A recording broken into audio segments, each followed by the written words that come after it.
Hi, friends, and thank you for tuning in to the Still Podcast Author Series. My name is Heather Still, and this podcast is to get to know successful indie writers, their books, and their writing process. Thank you for joining us. If you like what you hear and what you see, please follow us, subscribe, follow the links, leave a comment. We'd love to hear from you. And tune in next time. Hello, and thank you for tuning in to the Still Podcast Author Series. With me today is Reece Barden. I said that right, Yep. correct? Barden? Yeah, that's right. Yep. Okay. So thanks so much for joining us, Reece. No problem. Thanks for having me on. And as I was telling you, a good friend of mine was a little surprised that she hadn't found you yet because you've 8 books published in like the past year and a half, correct? Yeah, 8 books. So yeah, 7 full length and 1 kind of spin-off novella. But yeah, it's been a busy 18 months. Yeah. Wow. Well, congratulations. I know that's Thanks very much. successful just there. So, Yeah, feels like a marathon getting each one out. Yeah. Well, and I have to say it's probably a good thing that we didn't do this podcast last week because I was only 37% through your book, Oh, The Alpha Savior, and now I'm completely done with it. So kind of it works out well that way. And and here's my challenge. I know I've got this podcast to learn about you as a writer, but now I'm like suddenly I'm like engrossed in this your world for readers. And I'm like, which do I ask first? Yeah. Yeah. No spoilers. Don't ask me because I'm the worst secret keeper in the world. Like it's a running joke in my family. I will ruin any surprise party that you tell me about. So they just don't tell me what's going on. Yeah. So don't ask me any questions because I'll probably spill something that I'm not supposed to talk about. Fair enough. I'll ask careful questions then. First off, can you tell me a little bit about you, Reece, the writer, Reece, the author? Okay. So as you mentioned there, I've only published my first book about 18 months ago. So I don't have any kind of a writing background. You know, I wasn't working in journalism or editing or, I don't have any kind of education, creative writing course background or anything like that. But I am a huge reader. Always read lots and lots and lots of books. And I think when I was having kids, I read a lot of romance books because previous to that, I was probably a big crime mystery reader. Lots of Joan Nesbo, Patricia Cornwell, all those kind of books. But I think I just started to read a bit more lighthearted kind of type books when I was on maternity leave that I could pick up and put down, and no big complicated plot twists that if I didn't, stick with the book for the whole week that I would be completely lost when I went back to it. And I just really fell in love with romance books. And then I had always said that I would write a book. And then when lockdown happened, I was on maternity leave during lockdown and couldn't leave the house. And so whenever I had a couple of free hours, I would start writing. And then all of a sudden I had a book written and then I didn't really know what to do with it. So I published it and then I started writing the next one. And here we are 18 months later and I love it. Yeah, it's great. So it's as much of a surprise to me that I'm here, 2 years later, but it's great fun and I love doing it. And I love interacting with the readers, especially. I love that side of it. So we'll keep going. Yeah.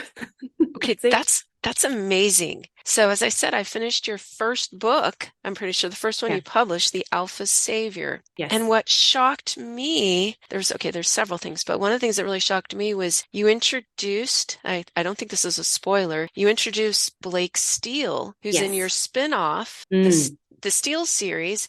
He's introduced in the first book. Yeah. So I was just like, wait a second, you've got 8. Were you always planning on doing the spin-off when you introduced him in the first book? I wasn't. He probably was going to be later on in the series. So I kind of had him, I knew instantly that readers loved him. Yes. The amount of messages I got, wanted to know what happened to him, guessing who his mate was going to be. And I had initially thought that I would put him into one of the later books, that he'd be the main character there. But it didn't really make sense because he was from a different pack. So I think it was after book 2, maybe even 3. And I just kind of went, this isn't going to work. because how am I going to weave him in anyway? So I decided to do it as a spin-off series. And yeah, so there's going to be 3 books. So I'm working on the 3rd book in that series at the moment. Awesome. And that's all I'm planning on that for the moment, but that could change.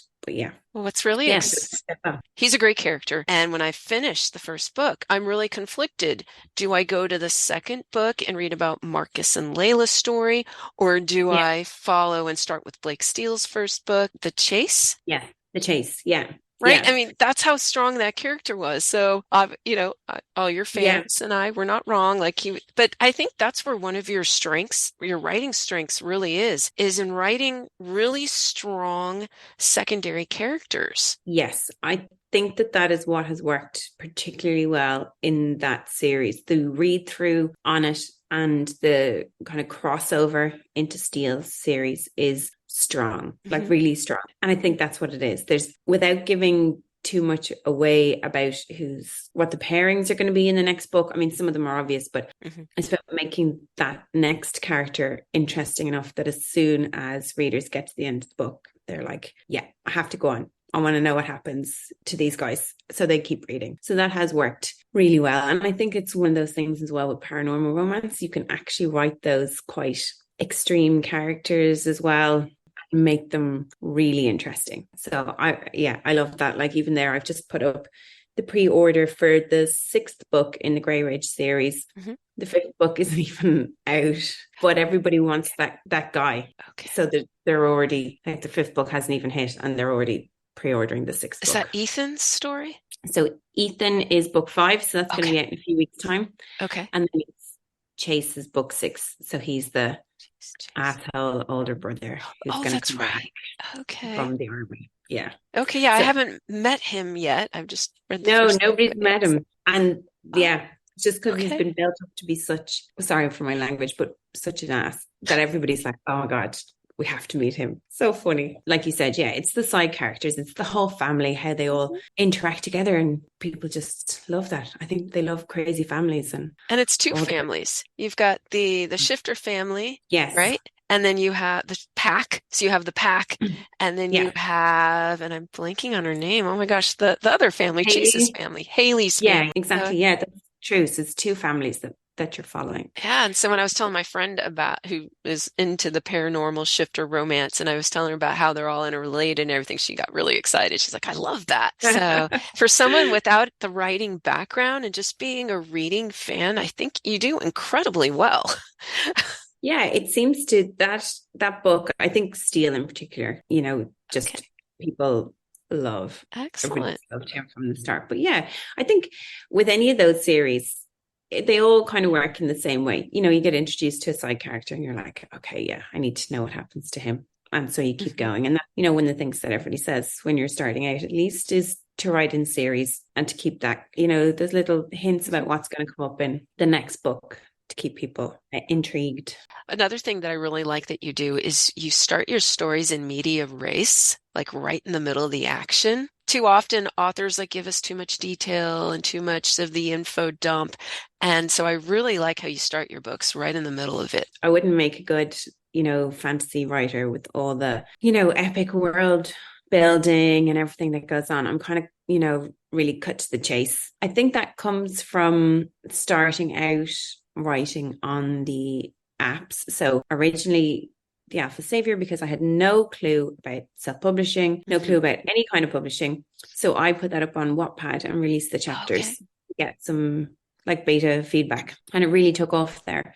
So I started writing the rest of the books then on Radish. And as you post the chapters, you get instant feedback. Okay. But you also will go nowhere if you're putting up chapters that are fillers or where there's no hook to go on to the next chapter. So if you put up a really boring chapter that's obviously just there, to get another chapter read or whatever, it's just filler, you're just going to lose followers. They're not going to wait around for another few days for the next chapter. So it has to be interesting and it has to capture people's attention from the beginning. And I think that's kind of where that comes from, but it works. So I think it's more nearly kind of TV focused, that every chapter nearly has to end in a little bit of a cliffhanger or a little bit of something to keep you going like your favorite TV show would if they want to keep you coming back to watch more. Right. The whole page turner. And I saw that I was not original calling your story a real page turner. I saw some of your reviews saying it was a page turner, and I'm like, man, I thought I was original there. But I mean, that's great for you. That's what you want. You want your readers to keep turning those pages. Yeah, absolutely. And I think it does. I think that's what I'd be trying to do. I'm probably conscious of that, again, coming from writing on the apps, where it's like you have to keep people interested, and they'd be very quick to call you out if you have a whole chapter of just like, describing the world, but there's no action, no interest in that. Like, it needs to be entertaining. Each chapter needs to have something that moves the story along, which I think is good advice anyway. But when you're writing chapter by chapter and you're getting that instant feedback, you know immediately if somebody goes, oh, that was a bit boring. You're like, okay, all right, thanks. But you get that instant feedback that you're like, okay, I need to amp things up or move things along here. So it's a good way. It's nearly like a critique group. Well, and that's one of the hardest things as a writer, is having other people read your writing and then give you the feedback, and having to listen to that critical feedback, that negative stuff. So doing something like Wattpad or Radish, I mean, that really gets you past that quickly. It does. Yeah. Like I have a subscription as well, and they're very quick to be like, God, I hate this guy. Like, so you instantly know, okay, I need to dial it down, or I need to explain why he's being the way he is, because you instantly get that reaction, as they're reading it. So you know what's going through their mind. So it's great in some ways, it's kind of tough in another way, but like, better to get it while you're writing the book than when you publish it and that's in your reviews. That's my way of thinking about it. And then, because then when I go back to do my final draft, I can incorporate anything that is, obviously needs tweaking based on the feedback that I've gotten. So I find it really useful that way. But I know for some people it's their worst nightmare, because it could be disheartening, if you really take that very personally as you're writing, if it's really like your baby and somebody's giving you negative feedback. But I prefer to get that before I press that release button. Right. Excellent. I'm shocked to hear that you just started writing your story during the pandemic. So about how long does it take you from the beginning of just starting to write your story until you publish it? I would say it probably takes me 2 to 3 months to write it at the moment, and then editing, whatever, but probably 2 to 3 months on each story, depending. But I normally do have 2 on the go. So that's probably like the main story that I'd be working on. And then as I'm doing that, I'm probably chipping away at another story. Okay. And I might have 30,000 words done on that by the time I'm finished. So I kind of already had a head start on the next, if that makes sense. So I think they overlap. They overlap, exactly. Okay. Yeah. So I think, how many books did I put out? I put out 5 this year, but I had 1 kind of written from the year before. So yeah, 4 to 5 a year is probably a realistic pace for me. We'll see next year. When I'm full time, maybe I'll get another one out, but I don't know that I'll actually be able to go any faster, because 5 years is pretty fast. I mean, that's awesome. Did I hear you're going full time as a writer? Yes, from the end of February. Very excited. Congratulations. Yeah. Oh, and I just saw today that Craig Martell, I'm hoping I'm saying his last name correctly, just sent out an email highlighting some Facebook posts, some popular Facebook posts that have happened maybe in the past year. I don't know, but he highlighted yours. Unfortunately, the link didn't work, but he highlighted yours, which I thought was pretty cool. Oh, I didn't know that. Oh, I'll have to go in and have a look. But yeah, that's a very recent one. But I put one up last year. It's one of those things. I'm a real goals person. I think it just comes from my kind of corporate background. So, writing down actual goals, measurable goals, kind of achievable goals, and then stretch, pie in the sky. This would be amazing if this happened. But if it's written down, I'm more likely to do it. And I think same if I put up this is what's happened, this is kind of my intention, I'm more likely to kind of stick with it. So those posts are kind of for me, but it's lovely. Everybody's so nice. Their reaction when you put up something, they're delighted for everybody's success, no matter what level it's at. It's a great group. Awesome. I'm just curious, your readers, are they mostly from United States, or do you get a mixture? Mostly US. So I was doing Christmas cards today for my subscription. So sending out like 50 Christmas cards to some of the subscribers. Mhm. And I would say 3/4 of them were US. And Okay. then the rest are kind of a mix of Europe, Australia, but very heavily, US dominated. Okay. But I Good think to that's just by virtue of the size of the market, know. like it's, 5 times the size of the UK. So that's where it's going to be. But I would say, yeah, it's even more heavily weighted towards the US than that. Okay. I don't know where that comes from starting on Wattpad and Radish and the apps, because that wouldn't be a big thing here so much in Europe, but it's seems to be much bigger in the US. So that might be where some of those have come from. They've followed me across. Yeah. Okay. Which is Awesome. So, do you have a favorite character? Ooh, I think I have a real soft spot for Haley and Cooper from the first book, just because Okay. that was just so unexpected for me to even do anything with that. But writing the start of The Kill, which is the third book in the Steel Pack, and that's a lot of fun because he's kind of a bad guy, which he's the first really, I've had the grumpy sunshine and the kind of difficult guys, but they're good deep down. This is the first, like, he's a bad guy at the start of it, and that's loads of fun. Okay. So I'm really looking forward to finishing that one. So yeah, he could be my new favorite, Okay. depending on how it ends. I'm not really a plotter, so it's fun to write the real dark characters. So I'm Awesome. enjoying that. And you mentioned not being a plotter, you're more of a pantser, More of a but fan. I found that you kind of have to do both. Like, Mm. I found that when I plot and you plan Yeah, and you know what you want to end with, then you're forcing the ending. And so then yeah, you're manipulating the plot and it doesn't work. So yeah. you kind of have to pants it and see and, make it true to your character and authentic to your character. So I get Yeah. that. Like if I always have a rough, like, 1 page outline of, Mhm. like, this is what the opening scene is going to be. This is where they're all going to end up at the end. And then in between, a few kind of pivotal moments to get them, A to B to C and on. But in between, I have no clue really. And I don't think, I know that for some people it really works and it makes it faster for them to write, to have like a detailed chapter by chapter breakdown of exactly what's going to happen. But I know I would be out for a walk or in the car and some, what I think is a genius idea would pop into my head and I wouldn't be able to ignore it and just be like, no, Mhm. I have my plot written down. I know it's going to happen scene by scene. So no, you can't just like change that because it would throw off the whole ending. I wouldn't be able to ignore it. It would play on me. So I think it's reworking the rough outline as I go. But then I have, sometimes I wish I could outline more because I have gotten myself into holes. And then you're like, spend 2 days staring at the wall trying to work out how you're going to get yourself out of it. But that's just that's just the way that works for me. Right. And then I see you have another book series, the Into the Darkness. No, the Devil's Claw, something. Yeah, Into the Dark is the first one. So these are the ones that I'm kind of doing. I don't want to say at the side, but Hmm. I only post a chapter a week of those on my subscription. So the first book I kind of wrote over a whole year, nearly just one chapter a week. So that was kind of my side project. So all of the rest of my books are wide.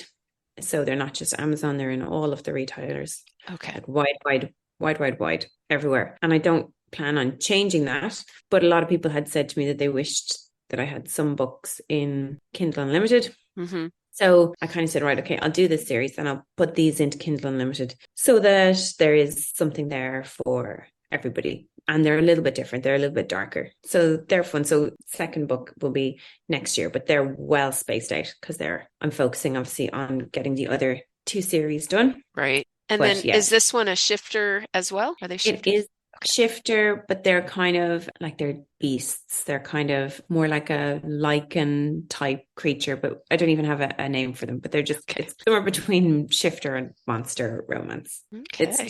just a little bit darker, but not a huge step away from what I was doing before. Yeah. Awesome. And they're available in the Kindle Unlimited, which is what my friend was saying because she mostly reads books from there. So, Exactly. And I think it's just about I just like the idea of being accessible to everybody because I know especially if you read a lot of books, buying books gets expensive very quickly. And so all of my wide books so the books that aren't in Kindle Unlimited are in Kobo Plus. So you can get those on the Kobo subscription. So that's basically mhm. the same thing as Kindle Unlimited. So it's, Okay. $9.99 or whatever it is a month. And then I plan for these series to be in Kindle Unlimited so that like if you're on a budget but you read an awful lot of books, Hmm. you can still read my stuff. So I like the idea of super expensive.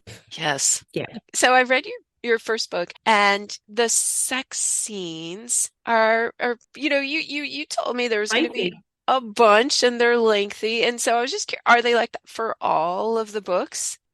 All the books are steamy, Hmm. but they're not all as steamy as that one. That's Okay. pretty spicy. I would say this one actually that I'm writing is probably the least. So Okay. they kind of just vary, and I've purposely changed them around so that in some of them it's a slow burn, in Okay. others they're like with each other right at the start, but then maybe they go their separate ways, and then they reunite at the end. So they're all Okay. slightly different. I think they have the same because they're together pretty much from the start. Hmm. There's a lot.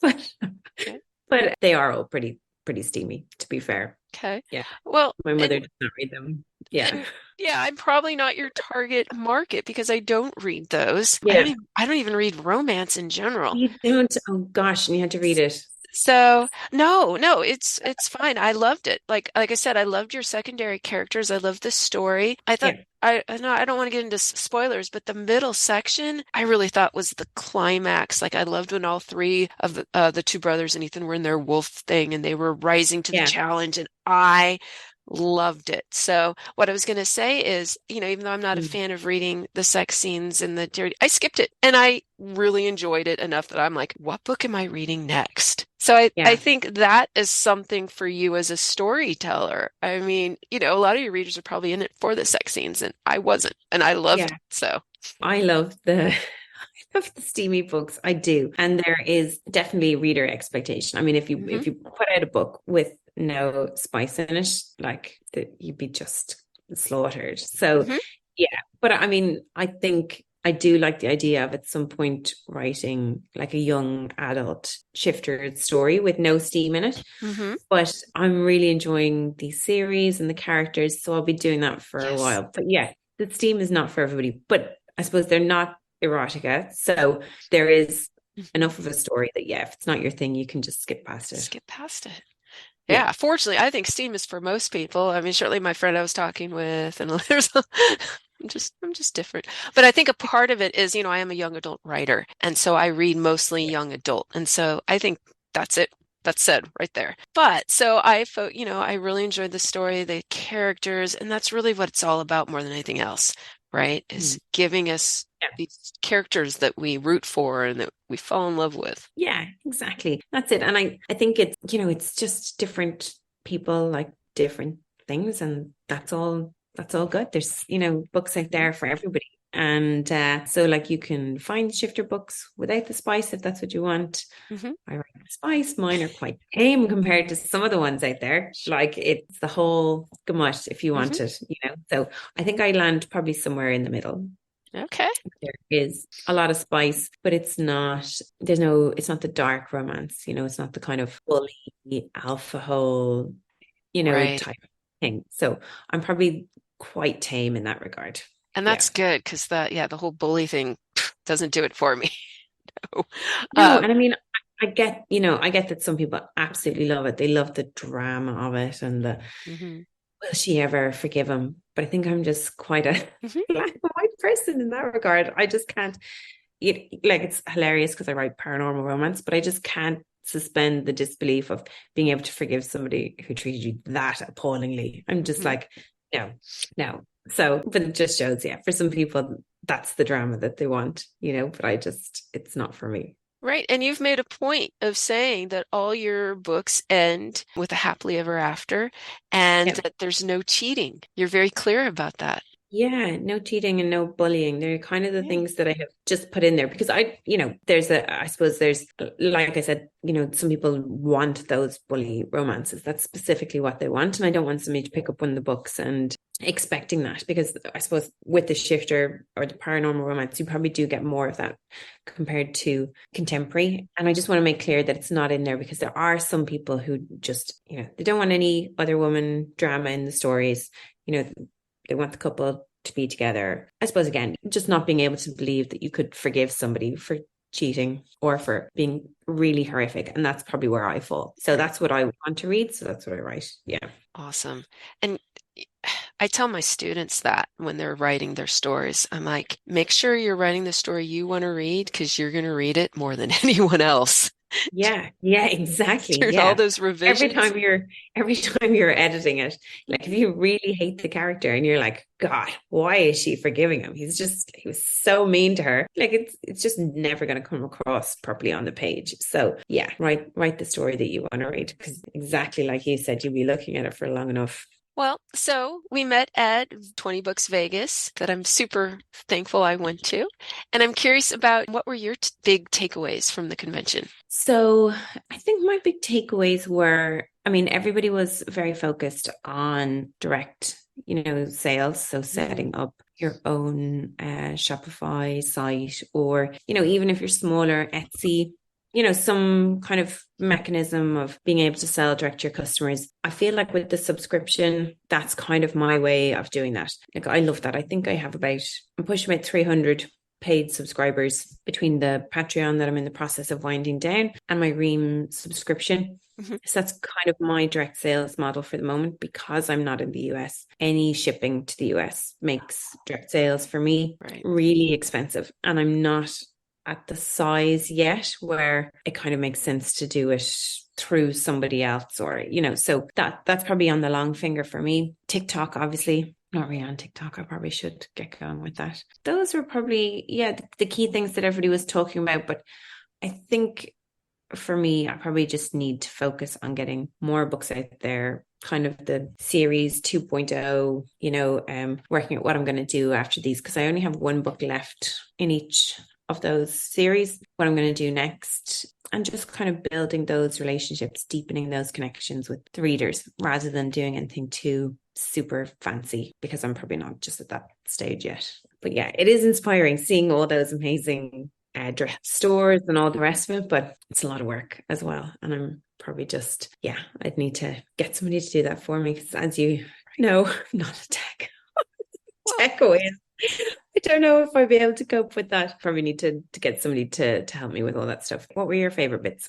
Oh gosh. Well, I think one of the coolest things was just I go to a lot of writers conferences, but this was the first time where all the attendees all around me were published writers too. Okay. You've published 8 books. Christy's published 46 books. Most of the writers I met have published books, and so they had a lot more experience. And so I was able to learn not just from the presenters, but from everyone seated around me too. I mean, the only other conference that I had been to was the self-publishing show in London. So I've been to that twice. And I found that really inspiring, listening to the other authors on the stage. I love hearing those stories, how they got there, the struggles that they've had. I find that really motivating. But I think, just like you said, the biggest takeaways that I had leaving all of those conferences is the friends that you make and being able to just drop somebody a message and say, I'm thinking about doing this. How did this work for you? Do you want to get involved in this promotion? Just making those connections and learning from each other and having somebody that you can bounce ideas off is invaluable. Right. And the Facebook page, just asking questions there has been wonderful. Exactly. Just having people that you can, there's no stupid questions, but, sometimes in a really big group, like 20 books to 50K, you don't want to be the one that's asking something and somebody will come back, oh, do a search, whatever. And you don't mean to waste anybody's time, but it can be hard to find that information where if you can ask somebody, specifically if it's somebody who's at the same stage as you, maybe writes the same genre as you, they can give you a few tips, and it's such a help, especially at the beginning when we're all starting out. Leading into that, any advice you have for newbie indie authors like myself who are just starting out? I would just say, don't worry about the first book. I think that's the big thing. I see so many people tying themselves in knots about the first book and, trying to get this huge social media presence before they get the first book out, hoping that that's going to just take off. You could be, the one in a million, but it's like winning the lottery. For most people, it is slow. It is. I think on my first book, I had 44 pre-orders. I think that was even pretty decent because I was coming across from Radish, so I had some following, but it is slow. And I don't think my sales really kicked off until after the third book. So I think you just have to put your head down, get a few books out, then reevaluate, ask somebody to look at your cover, look at your blurb, whatever, if you really feel like you're struggling. But I think for most people, it is just about getting a little bit of backlist behind you. And then I would say link the books, use your back matter properly. Make sure you've got a newsletter going so that you're capturing those reader emails, all those kind of foundational things that maybe you don't really want to spend the money on setting up right now, but it's definitely worth it. Definitely worth just doing. Get the newsletter going, get onto Book Funnel, join those promos, do those basics. But if nothing really happens, don't beat yourself up over it. It doesn't mean that it's not a good book or that it's not going to happen. Just keep going. Awesome. Thanks so much. That's probably a bit bleak. It's like, yeah, you're not going to do well in your first book and just, accept it. But I think it's, it can just be really hard when you think, okay, you're so excited about it. But the reality is that, there's so many books and there's so many writers, and however the algorithms work, Amazon kind of wants to see a track history of sales before they'll push you to the top of the list. And so it's slow going. Okay. Well, thank you. I know that's certainly advice I need to hear. I have about 6 or 7 manuscripts that I just haven't finished. I get into the revision cycle. Yeah. And I never finish because I want to make it perfect. I think I'm a bit more done is better than perfect. You want it done really well, but there comes a point where, you're just moving commas around, or you're, changing how you phrase something, and, spending another month on it maybe improves it by like 0.2%. Is it going to move the dial? You're better off just getting it out there. But I would also procrastinate. And the longer I have on something, the more time I'll spend on it. So the pre-orders work for me in that I have a deadline. I have a deadline with my editor. I have to meet that. So it kind of stops you fiddling with it and doubting yourself and going back and changing things. And yeah, so that works for me. Other people, hate the idea of the pre-orders, but it works really well for me because it forces me to finish it, where otherwise I probably would just keep going back and moving bits from here and there and changing dialogue and fiddling around with it when you're not really at any value. Love the way you look at it. That's great. Because yeah, when you look at it, that 13th revision, are you really changing all that much? And sometimes you're actually taking out your style, if that makes sense. I don't know who, somebody was saying, I don't know whether it was Mark Dawson. I listened to a lot of their podcasts. He was saying that at that point, you're making it so perfect and so polished that there's no character in it, or your voice is kind of gone. Where sometimes, the funny way that you might say things, like that's what your readers love, or gone over it like 100 times and put it through 10 beta readers and all these ARC teams, and you accept all of their suggestions. It's not even, there's not that there's no soul to it. That sounds a bit much, but you know what I mean? That you've made it so perfect that it's kind of soulless or something. I don't know. Right. Or at least less your story when you're that's your story. Exactly. Too many chefs and all that. Well, thank you so much. It was so nice to meet you at 20 Books. Best of luck with the podcast. It's a great idea. And let me know if you read book 2, what you think. Oh, yeah. I definitely will read book 2. It's just a question of when and what order. Yes. No, and thank you so much for coming on my podcast. And when you publish, I want to know. Let me know when your first book is out. Oh, yes, definitely. Thank you for joining us. Feel free to subscribe, like us, rate us. Look forward to seeing you next time.